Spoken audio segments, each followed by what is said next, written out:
آپ میرے ساتھ ایسا کیسے کر سکتے ہیں بھلا؟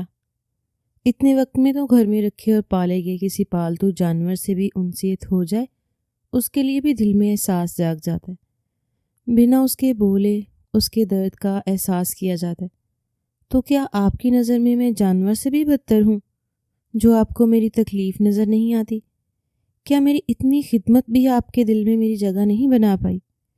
آپ کے ساتھ جڑا میرا رشتہ اتنا تو کمزور نہیں تھا کہ آپ کو اس رشتے کا بھی احساس نہیں ہوا؟ کیوں آپ کو مجھ پر ترس نہیں آیا؟ کیوں آپ میرا احساس نہیں کر رہے؟ میں اپنی حیثیت نہیں بھولی، نہ یہ بھولی ہوں کہ میں کس طرح سے اس گھر میں لائی گئی، مگر پھر بھی تھوڑا تو سوچ لیں کہ آپ لوگوں کے اس فیصلے کے بعد تو میرا مقام مزید گر جائے گا۔ خدا کے لیے مجھ پر یہ ظلم مت کریں، میں آپ کے آگے ہاتھ جوڑتی ہوں۔ ہادیہ نے آج سارا لحاظ بالائے طاق رکھ کر فیضان شاہ کو احساس دلانا چاہا تھا اور خود سے جڑا رشتہ بھی یاد دلایا۔ یہ اس کی ایک ناکام کوشش تھی کہ شاید اس کے بھولنے سے فیضان شاہ کی آنکھیں کھل جائیں، مگر وہ بھول رہی تھی کہ اس کی اتنی حیثیت ہوتی تو اسے بولنے کی ضرورت ہی نہ پڑتی، وہ بھی اپنی حیثیت جانتی تھی۔ مگر آج کی بات سن کر اس کا صبر جواب دے گیا، اس کی ہمت ختم ہو گئی تھی۔ یوں لگ رہا تھا جیسے اس کا وجود کئی حصوں میں تقسیم ہوا ہو۔ آنسوؤں سے تر چہرہ اذیت اور درد کی کہانی صاف بتا رہا تھا۔ اسے لگ رہا تھا اس کا دم گھٹ جائے گا۔ ایسی تکلیف، ایسی بے بسی آج سے پہلے اس نے اپنی پوری زندگی میں کبھی محسوس نہیں کی تھی۔ وہ 17 سال کی تھی اور ان گزشتہ سالوں میں اس نے کیا کچھ برداشت نہیں کیا تھا۔ جوان بھائی کی موت، فاقوں کی نوبت اور بھی جانے کیا کچھ، اور اس کے بعد ونی ہو کر ہمیشہ کے لیے اپنے پیاروں اور خون کے رشتوں سے کٹ کر انجان لوگوں کے ساتھ زندگی گزارنا۔ مگر تب بھی اس نے اتنی تکلیف اور بے بسی محسوس نہیں کی تھی جیسا وہ اس وقت محسوس کر رہی تھی۔ وہ نہیں جانتی تھی کہ آج اس طرح سے اسے اس کی اوقات باور کرائی جائے گی کہ وہ جینے کے قابل بھی نہیں رہے گی۔ وہ تو معمول کے مطابق صبح فجر کی نماز ادا کر کے سیدھی کچن میں چلی گئی اور سب کے لیے ناشتہ تیار کر رہی تھی، کیونکہ یہی اس کی ڈیوٹی تھی۔ پچھلے کچھ عرصہ سے وہ اسی طرح پورا دن بنا سانس لیے ایک ہی ٹانگ پر کھڑے ہو کر سارے گھر کی خدمت کرنے میں مصروف رہا کرتی تھی، اور راتوں میں تھکن سے چور ہوئے بدن کے ساتھ فیضان شاہ کے کمرے میں پہنچ جاتی اور امیدوں بھری رات گزارنے کے بعد پھر سے وہی روٹین شروع ہو جاتی۔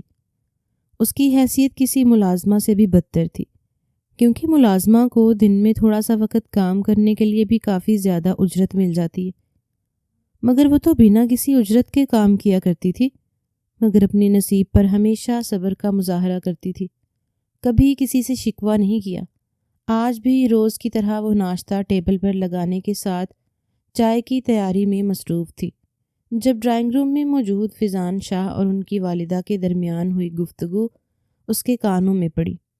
فیضان شاہ، اب میں مزید انتظار نہیں کر سکتی، تمہیں اب شادی کر لینی چاہیے۔ اس گھر کی خاموشی مجھے کاٹتی ہے، اور ویسے بھی میں اب اپنے گھر میں وارث دیکھنا چاہتی ہوں، اور اس کے لیے کسی اچھے خاندان کی خاندانی بیوی لانا بہت ضروری ہے، کیونکہ یہ ونی میں آئی لڑکی تو کبھی کسی صورت بھی ہمارے خاندان میں یہ حیثیت نہیں پا سکتی کہ ہمیں ہمارے وارث دے۔ اس کی حیثیت صرف اور صرف ایک خدمت گزار کی ہے، اور ہمیشہ یہی رہنے والی ہے۔ اسے میں اپنی بہو کبھی تسلیم نہیں کر سکتی۔ وارث پیدا کرانا تو بہت دور کی بات ہے۔ ہادیہ فیضان شاہ کی ماں زہرہ بیگم کے منہ سے یہ سنگ دلانہ الفاظ سن کر پریشان ہوئی، مگر اصل قیامت تو اس کے سر پر تب ٹوٹی جب فیضان شاہ نے بھی اپنی ماں کی تائید میں کہا، جی امی جان، آپ بالکل ٹھیک کہہ رہی ہیں، اب مجھے شادی کر لینی چاہیے۔ ویسے بھی اب حالات کافی حد تک بہتر ہو چکے ہیں، آپ جب چاہیں میری شادی کرا سکتی ہیں، مجھے کوئی اعتراض نہیں۔ فیضان شاہ نے مسکراتے ہوئے اپنی ماں کو کہا تو وہ مسکراتے ہوئے مزید گویا ہوئیں، میں نے تمہارے لیے جن گھروں کی لڑکیوں کا سوچا تھا، میں وہاں پر ہی کسی نہ کسی گھر میں بات کرتی ہوں۔ مجھے امید ہے جلد ہی ہمیں تمہارے لیے ایک خوبصورت پڑھی لکھی اور باشعور لڑکی مل جائے گی۔ تم ایسی ہی کسی لڑکی کے قابل ہو۔ جو نہ صرف تمہاری نسلوں کی امین ہو بلکہ تمہارے گھر کو بھی جنت بنانے کا ہنر جانتی ہو، اور جس کو میں بھی اپنے خاندان اور جاننے والوں میں فخر کے ساتھ متعارف کرا سکوں کہ یہ میری بہو ہے۔ زہرا بیگم کے لہجے میں بے پناہ غرور تھا، جس پر دروازے کے باہر موجود ہادیہ جیسے پورے قد سے زمین بوس ہوئی تھی۔ وہ بے جان ہوتے وجود اور لڑکھڑاتے قدموں کے ساتھ ڈائننگ ٹیبل تک تو پہنچی تھی۔ اس کے چہرے کا رنگ اڑا ہوا تھا۔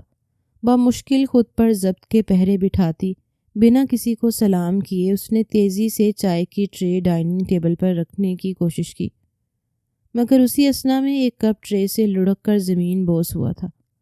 ہادیہ نے اس وقت زمین پر بکھرے چائے اور کانچ کو بھی نظر انداز کیا اور تیزی سے آنسو بہاتی اپنے کمرے میں چلی گئی اور بستر پر گر کر پھوٹ پھوٹ کر رونے لگی تھی۔ وہ اس سارے عرصے میں بھلے ہی کبھی اپنی ساس کے منہ سے کوئی نرمی اور محبت بھرے الفاظ نہیں سن پائی تھی، نہ ہی شوہر نے کبھی اس کو اپنی بیوی کے طور پر 2 گھڑی پاس بیٹھ کر کچھ کہنے سننے کا موقع دیا تھا، نہ کبھی اس کا احساس کیا، مگر پھر بھی وہ اب تک یہ سمجھ بیٹھی تھی کہ فیضان شاہ صرف اور صرف اس کا ہے، فیضان شاہ پر صرف اس کا حق ہے، اور ایک نہ ایک دن فیضان شاہ بھی نہ صرف ہادیہ کو بیوی کے طور پر قبول کرے گا بلکہ پورے خاندان اور گھر والوں کے سامنے اس کے اور اپنے رشتے کی قدر و قیمت بتا کر اسے باعزت مقام دلوائے گا، اور تب اس کی زندگی کے یہ بے معنی دن ختم ہو جائیں گے، اور وہ بہت صبر سے سب کچھ جھیلتے ہوئے اس وقت کا انتظار کر رہی تھی۔ یہاں آنے کے چند روز بعد سے ایک رات بھی ایسی نہیں گزری تھی جب ہادیہ کو فردان شاہ کی قربت نصیب نہیں ہوئی ہو۔ اس کے گھر میں کبھی کسی نے اس کے ساتھ نرمی اور محبت بھرے لہجے میں بات نہیں کی تھی، مگر کبھی کسی نے جاہلوں کی طرح اس کو مار پیٹ یا گالم گلوچ کا نشانہ بھی نہیں بنایا تھا۔ البتہ پوری حویلی کا ایک ایک کام صرف ہادیہ کو کرنے کا حکم دے دیا گیا تھا، اور ہادیہ کے لیے یہی سب خوشی اور امید کا باعث بنی کہ باقی بنی ہوئی لڑکیوں کی طرح اسے ظلم و ستم کا نشانہ نہیں بنایا گیا تھا۔ صرف گھر کا کام تھا، اور گھر کا کام کرتے ہوئے وہ خود کو یہ باور کروا چکی تھی کہ یہ صرف اور صرف ایک ظالم سسرال ہے جہاں پر بہو کو مفت کی نوکرانی سمجھ کر اس سے گھر کا سارا کام کروایا جاتا ہے۔ تبھی وہ کافی حد تک مطمئن ہو چکی تھی، مگر آج اپنی ساس کے منہ سے یہ الفاظ سن کر وہ ٹوٹ کر بکھری تھی۔ اسے روتے ہوئے ابھی چند منٹ ہی نہیں ہوئے تھے کہ فیضان شاہ بھی بگڑے تیور لیے کمرے میں آن پہنچا اور اس کے سر پر کھڑا چلاتے ہوئے کہنے لگا، یہ تم نے کیا تماشا لگایا؟ کیا تمہیں اب تمیز بھی بھولتی جا رہی ہے؟ نہ تم نے میری ماں کو سلام کیا اور نہ وہاں پر بکھرا کانچ اور چائے کا دھبا صاف کیا، اور یوں ٹسوے بہاتی کمرے میں چلی آئی۔ اس سب سے تم کیا ثابت کرنا چاہتی ہو؟ ہاں، کہ تم پر کوئی ظلم ہو رہا ہے یا تمہارے ساتھ ناانصافی ہوئی ہے؟ تم بھول گئی ہو تم ونی میں آئی لڑکی ہو، اور ونی میں آئی لڑکیوں پر تو جانے کتنے ظلم اور تشدد ہوتے ہیں، اور تم یہاں مزے سے رہ رہی ہو تو اس کا مطلب کچھ بھی کرتی پھروگی۔ سب خاموش رہیں گے، ہاں؟ ہادیہ فیضان شاہ کے سخت اور کٹور لہجے پر تڑپ کر اٹھی تھی، اور فیضان شاہ کے ہاتھ تھامتے ہوئے اسے اپنے ہونے کا احساس دلانے کی کوشش کرنے لگی۔ اسے بتانے لگی کہ وہ انسان ہے اور اس کی بیوی بھی، مگر سب بے سود تھا۔ اس کی اذیت بڑھتی جا رہی تھی۔ اس کے جڑے ہاتھ، آنسو، بے بسی اور التجائیں کچھ بھی آگے والے کا دل پگھلانے میں کامیاب نہیں ہوئیں، مگر ہادیہ نے ہمت نہیں ہاری اور سسکتے ہوئے بولی، آپ مجھ پر یہ ظلم مت کریں، آپ کو خدا کا واسطہ ہے، میں آپ سے بے پناہ محبت کرتی ہوں اور آپ کو کسی اور سے شیئر نہیں کر سکتی۔ آپ دوسری شادی کی بات کیوں کر رہے ہیں؟ میں آپ کی بیوی ہوں، آپ کے سارے حکم بنا کسی اعتراض کے پورے کروں گی، بس اس اذیت میں مجھے مت دھکیلیں، میں آپ کے آگے ہاتھ جوڑتی ہوں۔ ہادیہ کی باتوں اور رونے دھونے پر فیضان شاہ کے چہرے پر تمسخرانہ مسکراہٹ ابھر آئی۔ وہ اپنے ہاتھ سختی سے جھٹک کر ہادیہ سے دور ہوا اور گویا ہوا، تم شاید بھول رہی ہو کہ تم میرے دشمن کی بیٹی ہو۔ اس بات پر ہادیہ چیخ اٹھی تھی، دشمن کی بیٹی ہوں یا دوست کی بیٹی؟ اس بات کو یاد رکھتے ہوئے یہ بھی تو یاد رکھے نا کہ ایک انسان بھی ہوں اور آپ کی بیوی بھی۔ کیا دشمن کی بیٹی ہونے سے میں آپ کی بیوی نہیں رہی؟ آپ کو حسین بیوی چاہیے اور آپ کی ماں کو حسین بہو۔ تو مجھے دیکھیے، میری خوبصورتی میں کوئی کمی ہے کیا؟ آپ کی خدمت میں نے کوئی کوتاہی نہیں برتی، ہمیشہ آپ کی خوشی اور ضرورت کا خیال رکھا۔ کیا اتنے وقت میں اس قابل بھی نہیں بن پائی کہ آپ مجھ پر ایسا ظلم نہ کریں اور دوسری شادی کا خیال دل سے نکال دیں؟ میں نے آپ سے آج تک کبھی بھی کوئی فرمائش نہیں کی، لیکن آج میں آپ کے سامنے ہاتھ جوڑ کر یہ درخواست کرتی ہوں کہ میرے ساتھ یہ ظلم مت کریں۔ مجھے اور کچھ نہیں چاہیے، بس آپ دوسری شادی مت کریں۔ ہادیہ دوبارہ ہاتھوں کو جوڑتے ہوئے باقاعدہ منت پر اتر آئی تھی، پھر اچانک جذب کے عالم میں فیضان شاہ کی طرف بڑھی اور اس کی گردن کے گرد بازو حائل کرتے ہوئے بولی، آپ خود بتائیں، مجھ میں کس چیز کی کمی ہے؟ کیا میں عورت نہیں ہوں، یا اب آپ کی نظر میں بدصورت ہو گئی ہوں؟ میرے حسن میں آج بھی کمی ہونے کی بجائے اضافہ ہوا ہے، کیا آپ نے یہ بات محسوس نہیں کی؟ ہادیہ نے فیضان شاہ کو قائل کرنے کی ہر ممکن کوشش کی تھی اور اب منت سماجت کی بجائے محبت بھرا لہجہ اپنایا تھا، مگر فیضان شاہ پر کوئی اثر نہیں ہوا۔ اس نے ہادیہ کو بازوؤں سے پکڑ کر جھنجھوڑتے ہوئے زور سے دھکا دیا، اس طرح کہ وہ اپنا توازن برقرار نہ رکھ پائے اور زمین پر جا گرا۔ اگر بروقت وہ اپنے نازک مومی ہاتھ زمین پر نہ ٹکاتی تو شاید منہ کے بل زمین بوس ہو چکی ہوتی۔ وہ اس جھٹکے پر شدید حیرت اور غم کے تاثرات آنکھوں میں لیے فیضان شاہ کی جانب دیکھنے لگی، یوں جیسے اس کو یقین نہ آیا ہو۔ تبھی وہ زہر خون لہجے میں بولا، تم ہوتی کون ہو مجھے یہ سب سمجھانے والی؟ تمہاری حیثیت کبھی بھی اس گھر میں میری بیوی یا میری ماں کی بہو بننے والی نہیں تھی۔ اگر تم خود ہی اپنی حیثیت کو فراموش کر بیٹھی ہو تو یہ صرف تمہاری غلطی ہے، اس میں میرا کوئی قصور نہیں ہے۔ بہتر یہی ہے کہ تم اپنی اوقات یاد رکھو اور جتنی چادر دی گئی ہے اسی پر پاؤں پھیلاؤ۔ فیضان شاہ کی سنگ دلی پر وہ سسکتی ہوئی بولی، میں نے آپ کی خدمت، آپ سے محبت میں کوئی کمی نہیں چھوڑی۔ اس سے پہلے کہ وہ مزید کچھ کہتی، فیضان شاہ نے اس کی بات بیچ میں اچک لی اور بولا، تم نے میری خدمت کر کے مجھ پر کوئی احسان نہیں کیا، تم اسی مقصد کے لیے اس گھر میں لائی گئی تھی اور اپنی پوری زندگی تم نے اسی طرح میری خدمت کرتے ہوئے ہی گزارنی ہے۔ احسان تو ہم نے کیا تم پر، کبھی ہاتھ نہیں اٹھایا، نہ کوئی اور ظلم کیا، اور جہاں تک بات شادی کی ہے تو شادی تو میں ضرور کروں گا۔ میں دیکھتا ہوں کس کی جرت ہے مجھے یہ شادی کرنے سے روکے۔ تم بھلے ہی نکاح ہو کر میری زندگی میں آئی ہو، مگر اس کو شادی کوئی بھی نہیں کہے گا۔ یہ صرف اور صرف انتقام تھا جو تمہارے باپ کی جگہ تمہیں پورا کرنا تھا۔ اصل شادی تو میں اب کروں گا، اور یہ دوسری نہیں بلکہ میری پہلی شادی ہوگی۔ اپنے دماغ میں یہ بٹھا لو۔ فیضان شاہ نے سفاکیت کی انتہا کرتے ہوئے ہادیہ کو اس کی حیثیت اور اوقات یاد دلائی تھی۔ خدا کے لیے فیضان شاہ، میرے ساتھ ایسا مت کرو ورنہ میں مر جاؤں گی۔ ہادیہ نے آخری حد تک فیضان شاہ کو قائل کرنے اور اپنے فیصلے سے باز رکھنے کی کوشش کی تھی، مگر فیضان شاہ بڑے مطمئن سے انداز میں بولا، مر جانا چاہتی ہو تو میری بلا سے کل کی بجائے آج ہی مر جاؤ۔ مجھے تمہارے ہونے یا نہ ہونے سے کوئی فرق نہیں پڑنے والا۔ شادی کا فیصلہ ہو چکا ہے اور میں جلد شادی کروں گا۔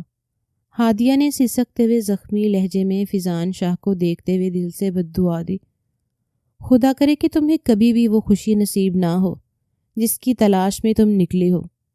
ہادیہ کی بات پر لاپرواہی سے سر جھٹکتا فیضان شاہ کمرے سے نکلنے ہی والا تھا کہ زہرا بیگم بھی کمرے میں چلی آئیں۔ ماں کو سامنے دیکھ کر وہ گردن اکڑاتا اپنے کارنامے پر فخر محسوس کرتے ہوئے وہاں سے نکلتا چلا گیا، جیسے یہ جتانا چاہ رہا ہو کہ اس نے اپنی ماں سے کیے وعدے کے مطابق اول روز سے ہی کبھی ہادیہ کو اپنے دل میں بیوی کا مقام نہیں دیا تھا۔ اس کے نکلتے ہی زہرا بیگم نے بھی ہادیہ پر طنز کے تیر برسانا شروع کر دیے۔ وہ بولی، بات سنو لڑکی، تمہارے ساتھ مسئلہ کیا ہے؟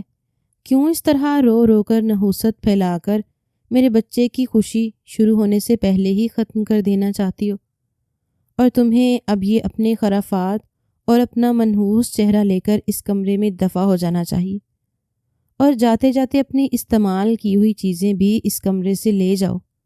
میں اس کمرے میں تمہارا کوئی نشان بھی باقی نہیں دیکھنا چاہتی۔ بہت جلد میں اپنے بیٹے کے لیے چاند سی دلہن لے کر آؤں گی، اس کے بعد مجھے چین آئے گا، اور اب میں آج کے بعد دوبارہ یہ رونا دھونا، یہ نحوست پھیلانے کی کوشش کی تو میں تمہاری زبان کاٹ ڈالوں گی۔ فوراً اٹھو اور اپنی یہ روتی منحوس شکل یہاں سے گم کرو۔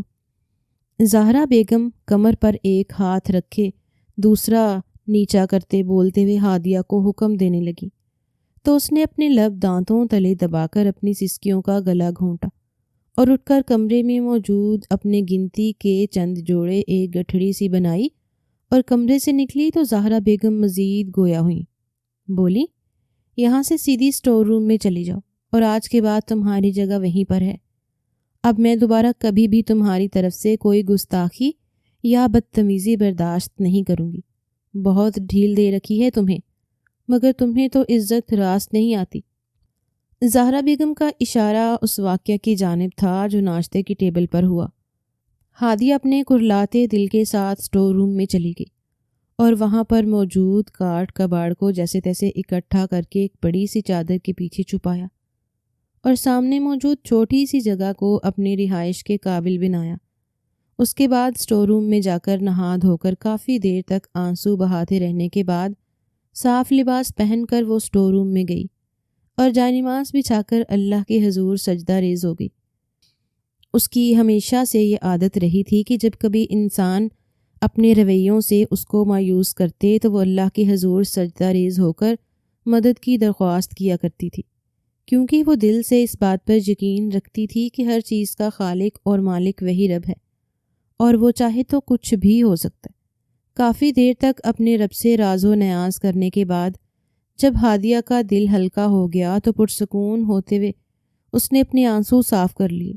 اسے یقین ہو چکا تھا کہ اس کا رب اس کے ساتھ کوئی ناانصافی نہیں ہونے دے گا، اور پھر روزمرہ کے کاموں میں مصروف ہو گئی۔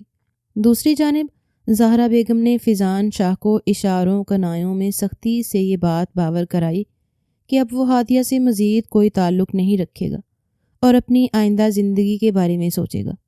ماں کے سامنے فیضان شاہ نے تابعداری کا مظاہرہ کرتے ہوئے اس بات میں سر ہلایا تھا، مگر رات ہوتے ہی وہ دل کے ہاتھوں مجبور ہو چکا تھا، کیونکہ جب تک اس کی خاندانی بیوی اس کی زندگی میں شامل نہیں ہو جاتی اس وقت تک ہادیہ اس کے نکاح میں تھی، جس پر وہ پورا حق رکھتا تھا۔ ایسے میں وہ بلا وجہ کانٹوں پر شب کیوں بسر کرے، یہ اس کی سوچ تھی، یا شاید وہ ہادیہ کی قربت کا اتنا عادی ہو چکا تھا کہ یوں ایک جھٹکے سے خود کو اس سے الگ نہیں کر پا رہا تھا۔ رات کو بھی ہمیشہ کی طرح خاموشی سے فیضان شاہ نے ہادیہ کو اپنے کمرے میں بلا لیا تھا، اور صبح کے قریب ہادیہ غمزدہ اور نڈھال وجود لیے واپس اپنی رہائش گاہ کی جانب لوٹ گئی تھی، کیونکہ یہ بھی فیضان شاہ کا حکم تھا کہ اب شاہ حویلی میں کسی کو بھی اس بارے میں علم نہیں ہونا چاہیے کہ ہادیہ اب بھی راتوں کو فیضان شاہ کے کمرے میں جاتی ہے۔ زہرا بیگم نے سلطان شاہ سے بات کر کے پہلی فرصت میں 2-3 گھروں میں چکر لگایا اور چٹ منگنی پٹ بیا کے مصداق چند ماہ کے اندر اندر ہی شادی طے پائی تھی۔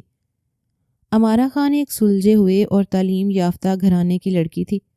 اس کے گھر والوں کو زہرا بیگم نے یہ غلط بیانی کی تھی کہ ان کے گھر میں موجود لڑکی بھلے ہی ونی ہو کر فیضان شاہ کے نکاح میں آئی ہے، مگر فیضان شاہ نے اس کو بیوی کی حیثیت کبھی نہیں دی اور نہ ہی کبھی دے گا۔ وہ صرف اور صرف حویلی والوں کی خدمت گار بن کر اپنی زندگی گزارے گی۔ یہ سن کر امارہ خان کے والد زہیب خان بھی مطمئن ہو گئے تھے، کیونکہ اس علاقے میں اور اسی طرح کے دوسرے کئی علاقہ جات میں ونی کی رسم اور ونی ہوئی لڑکی کی حیثیت کے بارے میں وہ خود بھی اچھی طرح سے جانتے تھے۔ اس لیے انہیں اپنی بیٹی امارہ خان کے مستقبل کے لحاظ سے کسی بھی قسم کا خطرہ لاحق نہیں تھا۔ یوں بات طے ہونے کے بعد باقاعدہ دھوم دھام سے گھر پر شادی کی تیاریاں شروع ہو چکی تھیں۔ فیضان شاہ اس دوران بھی لاشعوری طور پر ہادیہ کے چہرے پر جانے کیا کچھ کھوجتا رہتا تھا، مگر وہ خود کو کبھی یہ نہیں سمجھا پایا کہ ہادیہ اس کی بیوی ہے، حیثیت پانے کے قابل ہے۔ ہادیہ بھی کسی گرے پڑے خاندان کی بیٹی نہیں تھی، مگر جھگڑوں اور غلطی سے ہو جانے والے قتل کے نتیجے میں باپ کے خون کی جگہ ونی کر دی گئی۔ تو اس کی ماں نے رخصت ہوتے ہوئے جانے کیا سوچ کر اپنے ہاتھ کا کنگن اور بیٹی کے لیے سنبھال کر رکھا سونے کا سیٹ اٹھا کر اس کے حوالے کر دیا تھا۔ شاید یہ سوچ تھی کہ وہاں پر ان کی بیٹی جس حیثیت سے جا رہی تھی اس کو اپنی ذاتی ضروریات کے لیے بھی کبھی 1 روپیہ بھی نصیب نہ ہونا۔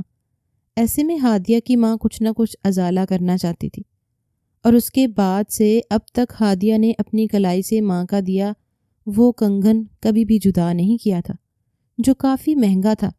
ہادیہ دن بھر معمول کے کاموں میں لگی رہتی اور رات کو حویلی والوں کی نظر میں اسٹور روم میں چلی جاتی، مگر سب کے سو جانے کے بعد فیضان شاہ خود اسٹور روم میں جا کر ہادیہ کو اپنے ہمراہ کمرے میں چلنے کو کہتا، اور صبح ہونے سے پہلے پہلے وہ فیضان شاہ کا مقصد پورا ہو جانے کے بعد اپنے کمرے میں لوٹ آتی تھی، اور صبح ہونے تک اللہ تعالیٰ کے حضور سجدہ ریز ہو کر صبر اور مدد کی دعا مانگتی۔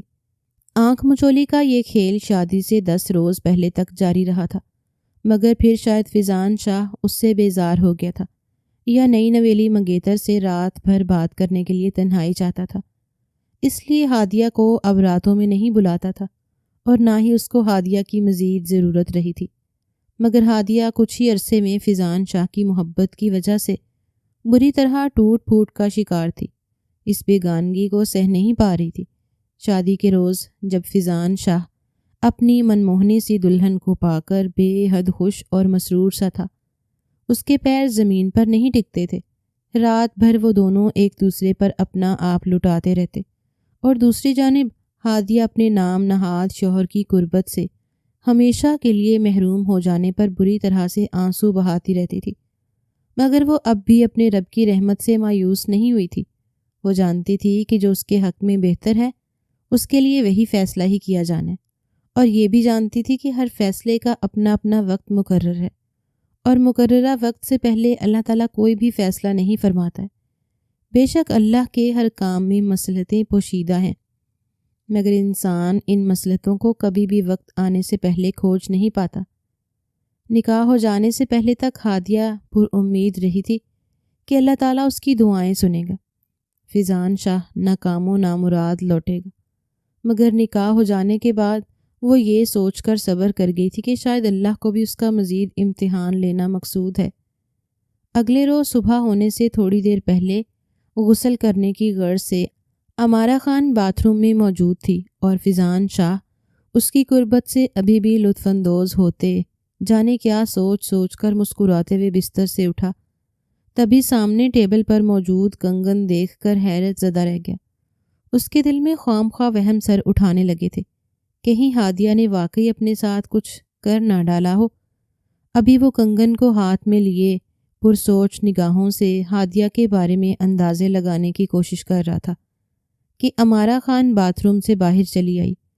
فیضان شاہ کے ہاتھ میں اتنے خوبصورت کنگن دیکھ کر کھنکتے لہجے میں بولی، ارے فیضان شاہ، یہ اتنے خوبصورت کنگن کہاں سے آئے؟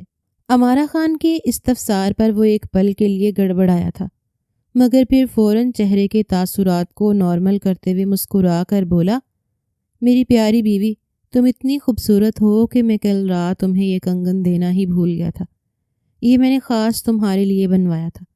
فیضان شاہ نے جھٹ سے من گھڑت کہانی سناتے ہوئے ہاتھ میں دبا کنگن امارہ خان کے سامنے کیا تو مسکراتے ہوئے وہ کنگن اٹھا کر اپنی کلائی کی زینت بنا چکی تھی، اور پھر مسکراتے ہوئے بولی، تھینک یو فیضان شاہ، آپ بہت اچھے ہیں۔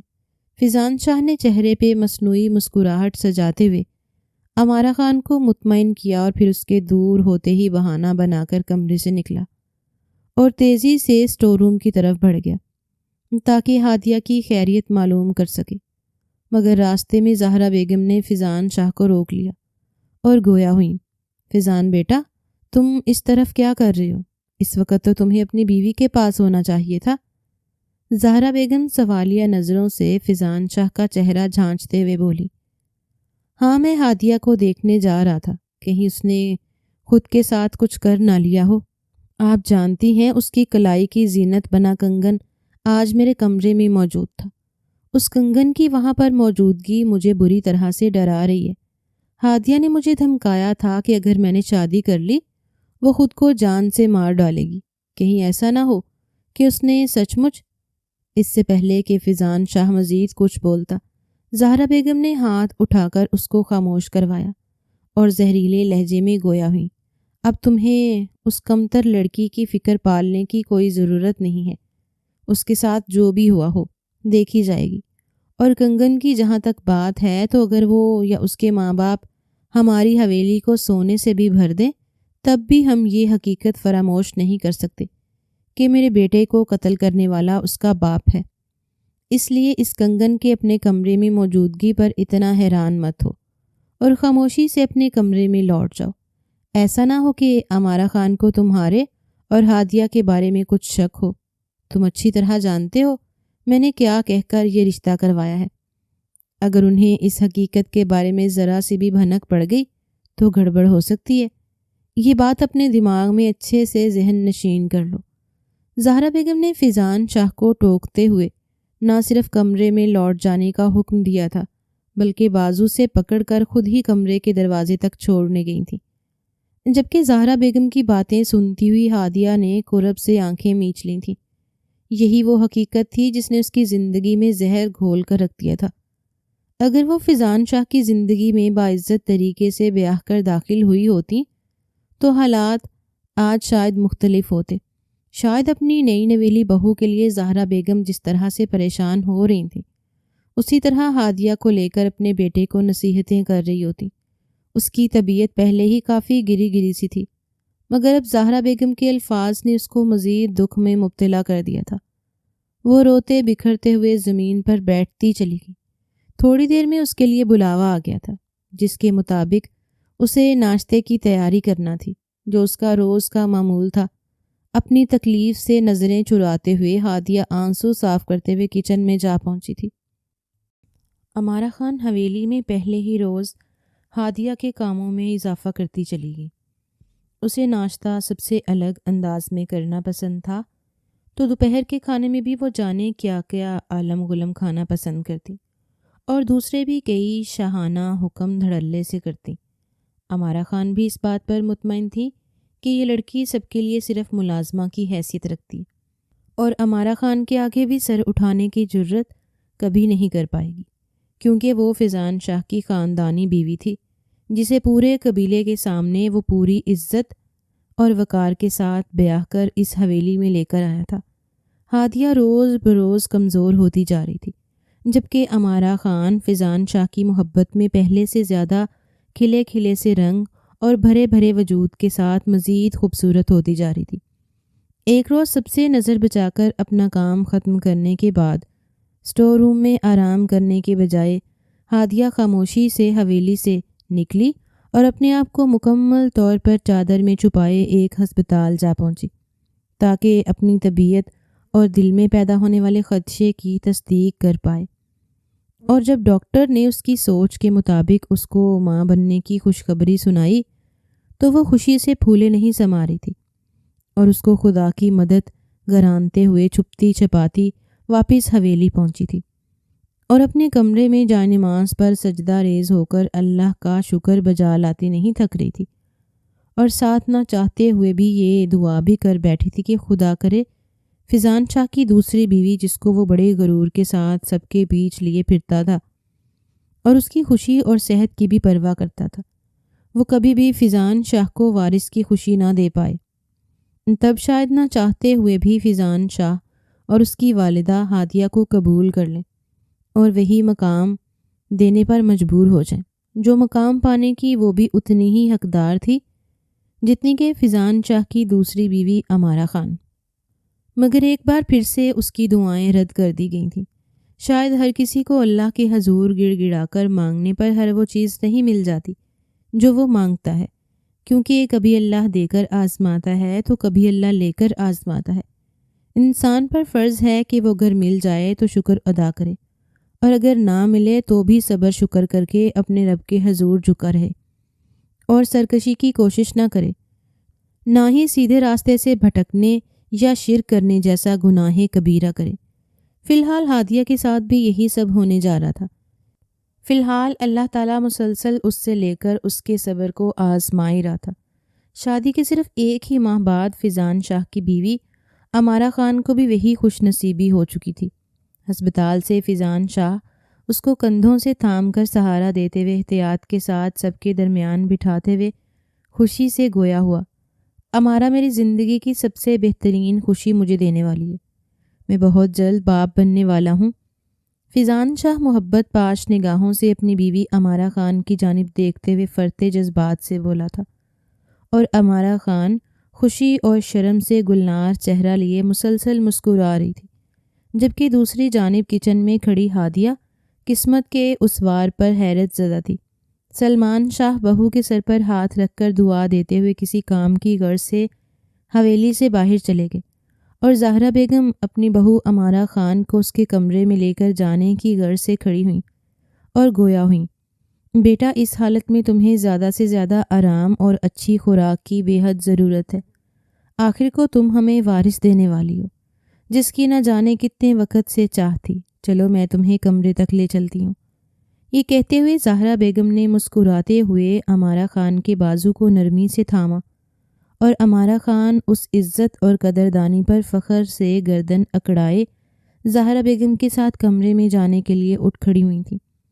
ان کے جانے کے بعد فیضان شاہ جو ایک طرف ہو کر کسی کے ساتھ کال پر بات کرنے میں مصروف تھا، جلدی سے بات ختم کرتا ہوا ان کے پیچھے جانے لگا تھا کہ ہادیہ تیزی سے آگے بڑھیں اور فیضان شاہ کو مخاطب کیا، شاہ سائیں بات سنیں، مجھے آپ سے ضروری بات کرنی ہے۔ زہرا بیگم نے شادی سے پہلے ہی ہادیہ کو سختی سے حکم نامہ جاری کر دیا تھا کہ وہ آج کے بعد کبھی بھی فیضان شاہ کو اس کے نام سے پکارنے کی غلطی نہیں کریں گی، بلکہ ہمیشہ ملازمین کی طرح شاہ سائیں کہہ کر ہی پکاریں گی، جبکہ پہلے بھی ہادیہ صرف کمرے کی چار دیواری میں ہی فیضان شاہ کو اس کے نام سے پکارا کرتی تھیں۔ اب مزید احتیاط برتنے لگی تھیں، کیونکہ اس حویلی کے مالکان کی طرف سے یہی حکم صادر ہوا تھا۔ فیضان شاہ چونک کر پلٹا اور سامنے کھڑی ہادیہ کو دیکھ کر شعلہ باز نگاہوں سے گویا ہوا، یہ کیا حرکت تم سن چکی ہو کہ میری بیوی مجھے کتنی بڑی خوشی دینے والی ہے، اس کے بعد اس طرح میرا رشتہ روکنے کا بھلا کیا مقصد ہے؟ تم کیوں میری خوشیوں کی دشمن بن رہی ہو؟ اگر میری بیوی نے تمہیں اس طرح مجھ سے بات کرتے دیکھا تو اس کی طبیعت بھی بگڑ سکتی۔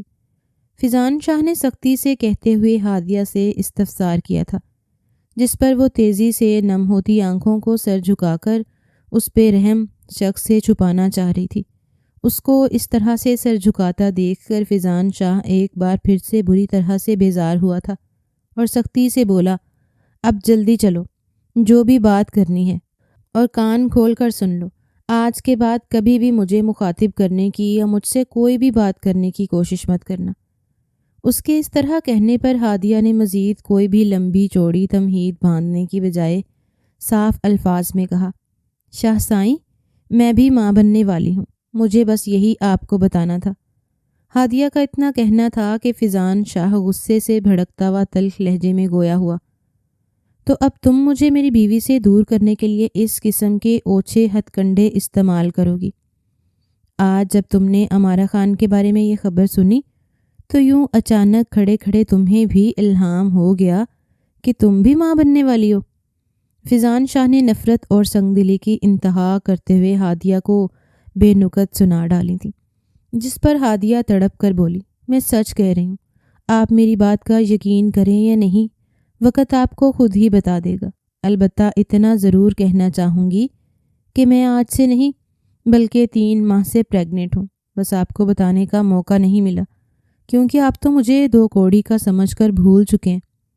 ہادیہ یہ کہہ کر وہاں پر رکی نہیں تھی اور تیزی سے واپس کچن میں لوٹ گئی تھی، جبکہ فیضان شاہ کو کمرے سے نکلتی زہرا بیگم نے فیضان شاہ کو پتھر کی طرح جمع کھڑا دیکھا اور اس کے ساتھ سے تیزی سے کچن میں جاتی ہادیہ کو دور سے ہی دیکھ لیا تھا، اس لیے چیل کی طرح اڑ کر وہاں پر پہنچ چکی تھیں اور فیضان شاہ کو سختی سے جھنجھوڑتے ہوئے بولیں، فیضان تم یہاں اس طرح سے بت بن کے کیوں کھڑے ہو؟ اور یہ اس لڑکی نے پھر کیا حرکت کی ہے؟ مجھے بتاؤ، میں ابھی اس کو سیدھا کرتی ہوں۔ زہرا بیگم بنا سچ جانے جوش و جذبات سے بولتی جا رہی تھیں۔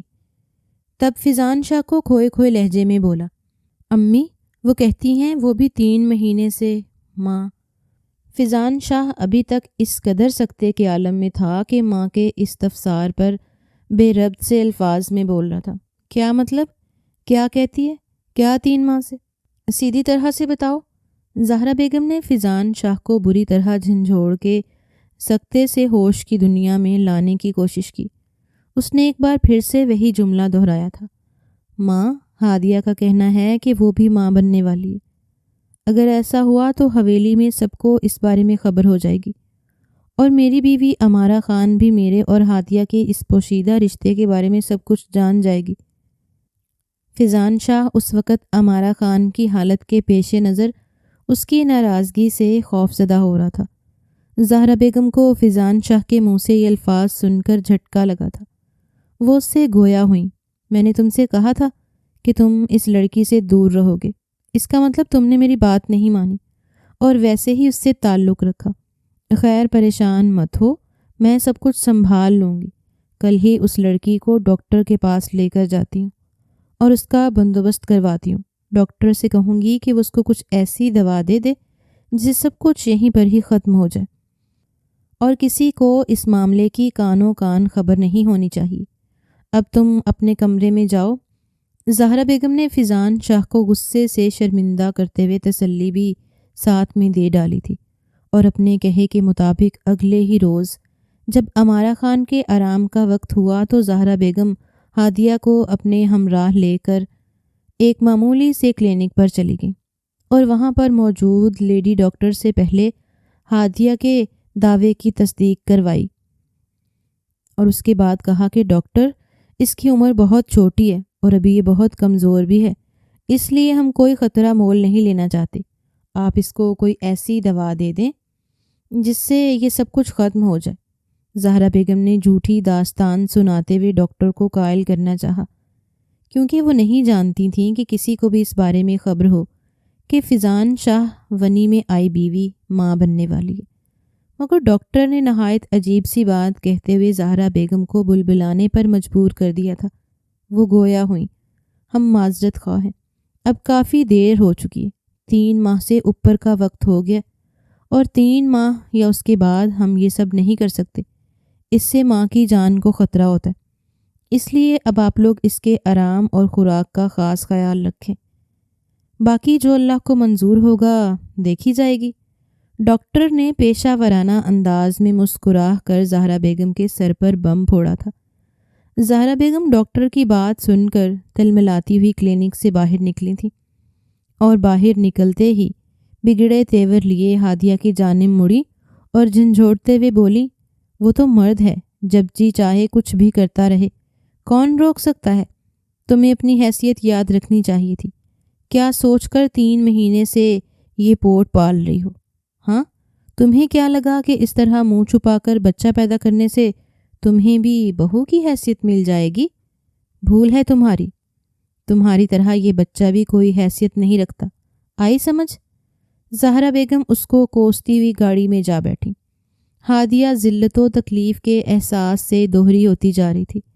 جائز اور حق ہوتے ہوئے بھی وہ ایسے سر جھکائے کھڑی تھی گویا گناہ کر لیا تھا، مگر اس کی مجبوری تھی کہ ہادیہ کو بھی زہرا بیگم کی تقلید میں گاڑی کی جانب جانا پڑا۔ گاڑی میں بیٹھتے ہی زہرا بیگم ایک بار پھر تنفر بھرے انداز میں بولنا شروع ہو چکی تھیں۔ کل موہی، ناہنجار، ذلیل لڑکی، اب سمجھ آئی اس روز کے لیے تو منحوس میرے بیٹے کے آگے پیچھے پھرتی تھی؟ تمہیں شرم نہیں آئی جب میں نے تمہیں واضح الفاظ میں منع کر دیا تھا کہ مجھے تم سے اپنا وارث نہیں چاہیے؟ تو پھر یہ سب ڈرامے کرنے کی کیا ضرورت تھی؟ عجیب ڈھیٹ لڑکی ہو جو اپنی اوقات کا پتہ ہوتے ہوئے بھی خواب دیکھنے لگی۔ غلطی میری ہے جو تمہیں سر پر چڑھایا۔ زہرا بیگم ہادیہ کو سخت سست کہتے ہوئے اپنے بھاری ہاتھ اس کے نازک وجود پر برسانے لگیں۔ دیوانہ وار تھپڑ برساتے ہوئے وہ ساتھ ساتھ کہتی جا رہی تھیں، تم ویسے بھی میرے بیٹے کو وارث کبھی نہیں دے پاؤ گی، دیکھنا تمہارے گھر بیٹی ہی ہوگی، اور وہ بھی ساری زندگی صرف حویلی والوں کی خدمت گزار بن کر رہے گی۔ تم کبھی مت سوچنا کہ تمہاری اولاد کو حویلی میں فیضان شاہ کے بچوں والی حیثیت حاصل ہوگی۔ فیضان شاہ کی اولاد صرف اور صرف امارہ خان پیدا کرے گی۔ تم انتہائی منحوس لڑکی ہو۔ جس دن سے ہمارے گھر میں داخل ہوئی ہو روز کوئی نہ کوئی نحوست پھیلی رہتی، مگر اب میں اپنے بیٹے کی زندگی اور خوشیوں پر تمہاری نحوست کا سایہ بھی نہیں پڑنے دینا چاہتی۔ اس لیے میری بات کان کھول کر سن لو۔ آج کے بعد جب بھی فیضان شاہ حویلی میں یا اپنے کمرے سے باہر موجود ہو تو تم مجھے اپنے کمرے سے باہر نکلتی ہوئی نظر مت آنا، بھلے کام ادھورے رہ جائیں، اور خبردار امارہ کو پتہ نہ لگے کہ تم بچہ پیدا کرنے لگی ہو۔ زہرا بیگم کو اور کوئی بات سمجھ نہیں آ رہی تھی تو یہ انوکھا فیصلہ خود ہی کر ڈالا، کیونکہ وہ اب کسی صورت نہیں چاہتی تھیں کہ امارہ خان یا فیضان شاہ کا اس لڑکی سے دوبارہ سامنا ہو اور کسی نئی مصیبت سے ہمکنار ہونا پڑے۔ کافی دیر تک اپنے دل کی بھڑاس نکال لینے کے بعد زہرا بیگم ہانپتی کانپتی ہوئی اپنا رخ دوسری جانب کر چکی تھی اور اپنے آپ بڑبڑانے لگی۔ جانے کون سی منحوس گھڑی تھی جب یہ اور اس کا باپ ہماری زندگیوں میں زہر گھولنے چلے آئے۔ پہلے باپ کی نحوستی نے میرا بچہ نگل لیا اور اب بیٹی میری حویلی کے اکلوتے وارث کی خوشیاں نگلنے کو تیار ہے۔ اے کاش میرا نعمان شاہ آج زندہ ہوتا اور یہ لڑکی کبھی بھی ہماری زندگیوں میں شامل ہی نہ ہوئی ہوتی۔ اب وہ اپنی قسمت کو کوسنے کے ساتھ ساتھ اپنے قتل ہو جانے والے بیٹے کا بھی غم منا رہی تھی۔ حویلی واپس پہنچتے ہی زہرا بیگم نے فیضان شاہ کو اپنے سر کی قسم دیتے ہوئے اس بات کے لیے راضی کر دیا کہ وہ زیادہ سے زیادہ کمرے میں رہے گا تاکہ امارہ خان اس حالت میں تنہائی یا ڈپریشن کا شکار نہ ہو، اور ساتھ ہی یہ بھی کہہ دیا کہ تم پریشان مت ہونا، تمہاری خاندانی بیوی تمہیں وارث دے گی۔ دیکھنا وہ منحوس لڑکی تو ویسے بھی اگر بچہ پیدا کرنے میں کامیاب ہو بھی گئی تو بھی اپنے جیسی کلموہی بیٹی پیدا کرے گی۔ زہرا بیگم اپنے بیٹے کو مطمئن کرنا چاہا تھا اور فیضان شاہ اپنی ماں کی باتوں سے مطمئن ہو چکا تھا۔ ویسے بھی ان دنوں امارہ خان کو لے کر وہ بے حد حساس ہو رہا تھا، اور جو کچھ اس کی ماں اس کو کہتی جا رہی تھیں وہ سب کچھ آنکھیں بند کر کے ماننے کو تیار ہوتا چلا گیا۔ اس وقت فیضان شاہ ہادیہ کے معاملے میں بے حد سنگ دل ہو چکا تھا۔ یہی حال زہرا بیگم کا بھی تھا۔ انہوں نے ڈاکٹر کے دوائی نہ دینے پر حویلی کا ماحول بدل دیا تھا۔ بیٹے کے کمرے تک لینے کے بعد پہلے سے زیادہ کام ہادیہ سے کروانے لگی، اس کی طاقت سے زیادہ اس سے بوجھ اٹھوانے لگی، اور اس کی خوراک میں بھی بے حد کمی کر دی گئی تھی۔ ایسا کرنے کا مقصد ایک ہی تھا کہ جو کام ڈاکٹر نہیں کر پائیں وہ اس مشکل میں گھڑ کر خود بخود ہو جائے، یعنی سانپ بھی مر جائے اور لاٹھی بھی نہ ٹوٹے۔ مگر وہ شاید یہ بات نہیں جانتی تھیں کہ ہر چیز کا مالک اور خالق صرف رب ہی ہے، جو دلوں کی حال بھی بخوبی جانتا ہے، اور جس جان کا اس دنیا میں آنا طے تھا تو اس پر انسان کا عقل بھلے جو بھی کر لے وہ اپنی کوششوں میں کامیاب نہیں ہو سکتا۔ ہادیہ کے ساتھ بھی یہی ہوا۔ 3-4 ماہ تک وہ سوکھ کر کانٹا ہو چکی تھی، مگر جسے اللہ رکھے اسے کون چکھے کے مطابق اس کا بچہ بھی صحت مند تھا۔ البتہ اس کو اس حالت میں دیکھ کر سلمان شاہ نے فیضان شاہ کو سختی سے کہہ دیا تھا کہ اب مزید کسی بھی قسم کی چال چلنے یا غلط بیانی کرنے کا کوئی فائدہ نہیں۔ اب جب ہماری بات حویلی کے وارث کی آ گئی ہے تو تمہیں حتمی فیصلہ کرنا ہوگا۔ اب میں مزید یہ سب برداشت نہیں کروں گا۔ ہادیہ کو اب تمہیں اپنی بیوی کی حیثیت سے قبول کرنا ہوگا، اور امارہ خان کو بھی اس بارے میں سب کچھ خود ہی بتا دو، اس سے پہلے کہ اسے یہ بات کہیں اور سے پتہ چلے اور وہ اس بات کو غلط رنگ دے ڈالے۔ زہرا بیگم سلمان شاہ کی بات سن کر غصے سے بھڑکتے ہوئے بولی، ایسا کیسے ہو سکتا ہے؟ فیضان شاہ کی بیوی صرف امارہ خان ہے، یہ لڑکی ہمارے دشمن کی بیٹی ہے۔ آپ کو شاید میرا نعمان شاہ بھول گئے، اس لیے ونی میں آئی لڑکی کو بہو کا مقام دینے کے بارے میں سوچے بیٹھے، مگر میں ایسا ہرگز نہیں ہونے دوں گی، زہرا بیگم بھڑکتے ہوئے بولی، کیونکہ بہرحال وہ ایک قبائلی سوچ رکھنے والی کم ظرف عورت تھیں، مگر سلمان شاہ کبھی بھی ان باتوں کو اتنا سنجیدہ نہیں لیا کرتے تھے، اسی لیے آج تک کبھی حویلی میں کسی نے ہادیہ پر ہاتھ نہیں اٹھایا تھا، سوائے اس ایک بار کے جب ہسپتال سے لاتے ہوئے زہرا بیگم سب کی نظروں سے اوجھل ہو کر خاموشی سے اس پر اپنے دل کا بوجھ ہلکا کرنے کو مار پیٹ کر چکی تھی، اپنی نرم طبیعت کے باعث آج سلمان شاہ فیصلہ کر چکے تھے، اور یہ تو بہرحال ایک اٹل حقیقت تھی کہ سلمان شاہ کے پیسے کے آگے کسی کی ایک نہیں چلتی تھی۔ زہرا بیگم نے سر توڑ کوشش کی تھی، مگر سلمان شاہ زہرا بیگم کو بھی سختی سے حکم صادر کر دیا کہ آج کے بعد کبھی ہادیہ کے لیے غلط رویہ یا لہجہ برداشت نہیں کروں گا، اور فیضان شاہ تم بھی کان کھول کر سن لو، جیسا میں کہہ رہا ہوں ویسا ہی کرو، ابھی اور اسی وقت ہادیہ کو کچن سے ہٹاؤ، اس کو گھر کی بہو کی حیثیت سے ایک بہترین کمرہ سیٹ کروا کر آج ہی وہاں پر شفٹ کرواؤ۔ اب میں چاہوں گا کہ اس کی بھی اسی طرح سے خدمت کرنی چاہیے، اور اس کی خوراک اور آرام کا خیال رکھا جانا چاہیے جیسا امارا خان کا رکھا جا رہا ہے، جبکہ اصل میں ضرورت ہادیہ کو ہے۔ کون جانتا ہے ہمیں وارث امارا خان دیتی ہیں، یا پھر ہادیہ نعمان شاہ نے اپنے بیٹے کو سختی سے ہدایات جاری کرتے ہوئے آخر میں یہ حقیقت بھی اس کے سامنے رکھی تو فیضان شاہ بھی نہ چاہتے ہوئے اپنے باپ کی باتوں سے متفق ہوا، اور پھر سلمان شاہ کی ہدایت کے مطابق ایک کمرہ ہر طرح کی آسائش سے پر کر کے ہادیہ کو وہاں پر پہنچا دیا گیا، اور حویلی میں ایک ساتھ کئی ملازمائیں حویلی کا کام سنبھالنے اور دونوں بہوؤں کی خدمت کرنے کے لیے چلی آئی تھیں۔ ہادیہ سے فارغ ہو کر فیضان شاہ نے پہلی فرصت میں امارا خان کی حالت کے پیش نظر ڈرتے ہوئے اس کو اس بارے میں آگاہ کیا کہ ہادیہ نہ صرف اس کے ہونے والے بچے کی ماں ہے، بلکہ سلمان شاہ نے اس کو اپنی بہو کی حیثیت سے قبول بھی کر لیا ہے۔ امارا خان اس بات پر بری طرح سے بھڑک گئی تھی، اور حویلی میں اس قدر ہنگامہ کھڑا کر دیا کہ سبھی دیکھتے رہ گئے تھے۔ آج امارا خان نے ہی فیضان شاہ کی محبت کو یاد رکھا تھا، اور نہ ہی زہرا بیگم کی شفقت اور عزت دینے کو یاد رکھا، بلکہ جاہلوں کی طرح چیخ چیخ کر ایک ایک کو برا بھلا کہنے لگی، اور اپنے میکے والوں کو بھی پہلی فرصت میں اطلاع پہنچا دی۔ زہیب خان بھی فوراً پہنچے اور حویلی والوں پر خوب گرج برس کر اپنی بیٹی کو بھی ہمراہ لے کر گئے تھے، اور یہ شرط رکھی تھی کہ اگر پہلی فرصت میں اس لڑکی کو دوبارہ سے ایک خدمت گزار اور ملازمہ کی حیثیت نہ دی گئی، اور اس کے بچے کو بھی پیدائش کے بعد کسی دور دراز علاقے میں کسی اور ملازم کے حوالے نہ کیا گیا، تو امارا خان حویلی میں واپس کبھی نہیں آئے گی، اور نہ ہی کبھی وہ لوگ حویلی والوں کو ان کے وارث کی شکل تک دیکھنے دیں گے۔ زہیب خان کے اس مزاج سے سلمان شاہ نے جتاتی نظروں سے زہرا بیگم کی جانب دیکھا تھا۔ وہ خود بھی اس رویے پر بری طرح سے شرمندہ ہو چکی تھی، جبکہ فیضان شاہ بے تحاشا پریشانی اور الجھن میں مبتلا ہو گیا تھا۔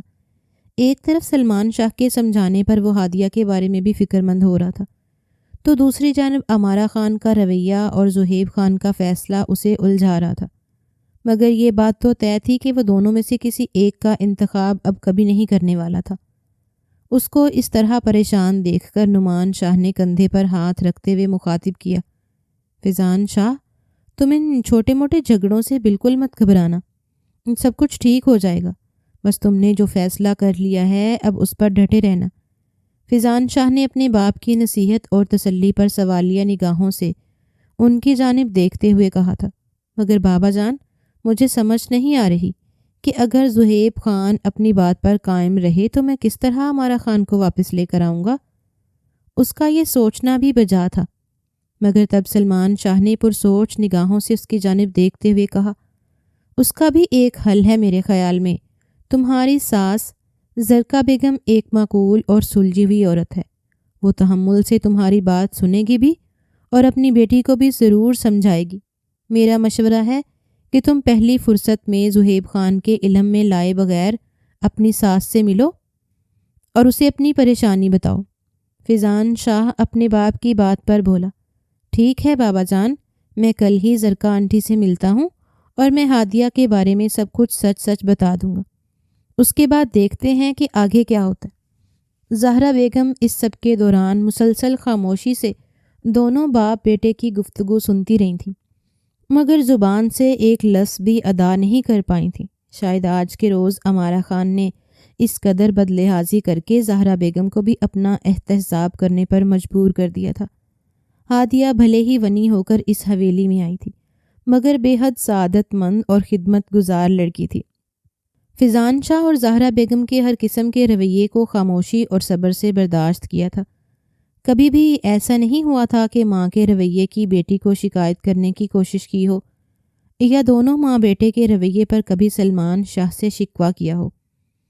وہ جو اس کے سامنے ہی اکثر اپنے بیٹے کو سختی سے ہدایت کرتے تھے کہ ہادیہ کی اتنی ہی سزا بہت ہے کہ یہ ہمیشہ کے لیے اپنے گھر والوں سے کٹ کر اس حویلی میں زندگی گزارنے پر مجبور ہے، اور یہاں پر اس سے ملازمہ کی طرح سے سارے کام بھی لیے جاتے۔ اس کے علاوہ میں کبھی کسی کو سخت رویہ یا مار پیٹ کرتا ہوا نہ دیکھوں، جبکہ امارہ خان کو زہرا بیگم نے شادی کے روز سے آج تک ہتھیلی کا چھالا بنا کر رکھا، اور کبھی کبھی اگر وہ کسی بات پر صاف جواب دے دیتی تو بھی زہرا بیگم خندہ پیشانی کا مظاہرہ کرتے مسکرا کر ٹال دیتی تھیں، مگر آج اس کے لہجے اور بدتمیزی نے انہیں سب کے سامنے بری طرح سے شرمندہ کروا کے رکھ دیا تھا۔ فیضان شاہ اگلے روز زرکا خان سے ملاقات کر کے نہ صرف ان کو ہادیہ کے بارے میں سب کچھ تفصیل سے بتا چکا تھا، بلکہ امارہ خان کے ساتھ حویلی کے تمام افراد کا رویہ اور اس کی قدر کرنے کے بارے میں بھی سب کچھ بتاتے ہوئے مدد کی درخواست کرنے لگا، جس پر زرکا خانم نے فیضان شاہ کو تسلی دیتے ہوئے کہا تھا، بیٹا آپ بے فکر ہو جاؤ، میں پوری کوشش کروں گی کہ امارہ خان میری بات سمجھ کر جلد ہی اپنے گھر لوٹ جائے۔ اگر وہ خود سمجھ گئی تو اپنے باپ کے سامنے ڈٹ جائے گی، مگر اس نے میری بات سننے سے یا ماننے سے انکار کر دیا تو پھر میں باپ بیٹی کے غصے کے آگے بے بس ہو جاؤں گی۔ اس لیے میں وعدہ نہیں کرتی، مگر اپنی پوری کوشش کروں گی۔ زرکا خانم نے فیضان شاہ کو نئی امید کے ساتھ واپس روانہ کیا تھا۔ پھر اگلے چند روز میں ہی زرکا خانم نے امارہ خان سے بات کرنے کا موقع حاصل کر لیا اور بولی، امارہ دیکھو، تم تو سمجھدار لڑکی ہو، اور سمجھدار لڑکیاں کبھی بھی اپنا گھر خراب نہیں کرتی، اور جس طرح سے فیضان شاہ اور اس کی ماں نے تمہاری قدر کی ہے اور اتنا خیال رکھا ہے، اگر ان جیسے قدردان لوگوں سے رشتہ توڑ بیٹھو گی تو کون جانتا ہے کہ اگلی بار تمہاری قسمت میں کس طرح کے لوگ شامل ہوں۔ اور پھر یہ اولاد جس کے بارے میں تمہارے بابا ان سے صاف الفاظ میں کہہ آئے ہیں کہ وہ ان لوگوں کو اس بچے کا منہ نہیں دیکھنے دیں گے، تو وہ ایسا ہی کریں گے، اور اپنے مقصد میں کامیاب ہونے کے لیے ایسا نہ ہو کہ پیدائش کے فوراً بعد اس بچے کو تم سے بھی دور بھیج دیں، کیونکہ یہ بات تو طے ہے کہ تمہیں ساری زندگی اپنے در پر ہم بٹھا کر نہیں رکھیں گے۔ تم ابھی جوان ہو، ساری زندگی صرف ایک بچے کے ساتھ نہیں گزار سکتی ہو۔ اپنے بہتر مستقبل اور بچے کی خاطر اپنا ظرف بڑا کرو، اپنے شوہر کو معاف کر دو۔ بچے مرد 2 شادیاں کرتے ہیں اور ان کے ساتھ انصاف بھی کرتے ہیں، تمہارے شوہر نے تو پھر ہادیہ کے ساتھ انصاف نہیں کیا اور اپنا پورا وقت پوری توجہ صرف اور صرف تمہیں دی ہے۔ اگر تم ان لوگوں کو مایوس کرو گی تو کہیں ایسا نہ ہو کہ یہ سب کچھ واپس پانے کے لیے تم بہت دیر کر دو اور پھر چاہ کر بھی دوبارہ ان کی ویسی ہی قدر حاصل نہ کر پاؤ۔ ابھی بھی وقت ہے، وہ تمہارے انتظار میں ہیں، تمہیں گھر لے جانے کو بےتاب ہیں، ایسا نہ ہو ان کا بھی دل بیزار ہو جائے تم سے۔ زرکا خانم نے کچھ اس طرح سے بیٹی کو سمجھایا کہ وہ بھی اس بات سے متفق ہو گئی تھیں کہ اگر فیضان شاہ سے اس کی علیحدگی ہو جاتی ہے تو اس کو کوئی ایسا مرد نہ مل جائے جو نہ ہی بیوی کی عزت کرنا جانتا ہو اور نہ ہی اس کی رائے کو اہمیت دیتا ہو۔ اور یہی سب کچھ امارہ خان بھی بچپن سے اپنے خاندان کے کئی گھروں میں دیکھ چکی تھی، اور ہر وقت مردوں کے اس رویے پر دکھ کا اظہار کرتی تھی۔ شاید اس سب کے پیچھے اللہ کی کوئی نہ کوئی مصلحت چھپی تھی۔ امارہ خان بھی اپنی ماں کی بات کو سمجھتے ہوئے خاموشی سے ایک روز واپس اپنے گھر لوٹ آئی تھیں۔ 1 ماہ بعد ہادیہ نے ایک بے حد خوبصورت اور چاند سے بیٹے کو جنم دیا تھا۔ اس پر سلمان شاہ خوشی سے پھولے نہیں سما رہے تھے، اور فیضان شاہ بھی اپنے بیٹے کو پا کر بے حد خوش تھا، مگر آج بھی ہادیہ سے زیادہ امارہ خان کو توجہ دے رہا تھا۔